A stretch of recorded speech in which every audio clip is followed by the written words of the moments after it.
விக்ரமும் நானும் வந்து dubbing artist காலத்துலேருந்து ஃப்ரெண்ட்ஸு. ஊட்டிக்கு மேலே ஒரு இடத்துல போய் அவிலாஞ்சின்னு ஒரு இடத்துல போய் எடுத்தோம். அது தம்பி ஏஎல் விஜய் அவர்களுடைய இது நல்ல கேரக்டர். அது நல்ல ஒரு மாதிரி அது ரொம்ப சந்தேகப்படுறவனும் சொல்ல முடியாது, சந்தேகப்படாமல் இருக்கிறவனும் சொல்ல முடியாது. அந்த மாதிரி ஒரு கேரக்டர். தான் அசிங்கமாக இருக்கும், பல்லு இப்படி இருக்குது அப்படின்ற மாதிரியான ஒரு கேரக்டர். அது ரொம்ப அழகாக தம்பி வடிவமைச்சிருந்தாங்க ஏஎல் விஜய் அவர்கள். சொன்னாங்க அந்த மாதிரி பண்ணோம்.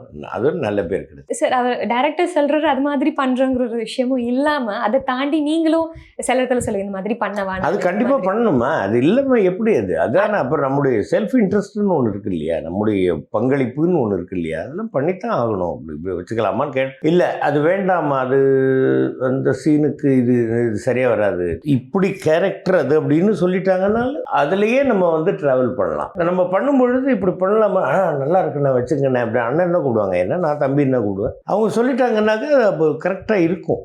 ரொம்ப சென்சிட்டிவான, ரொம்ப வெரி குட் கான்சன்ட்ரேட் பண்ணி பண்ணக்கூடிய ஒரு அருமையான டைரக்டர் தம்பி ஏஎல் விஜய் அவர்கள்.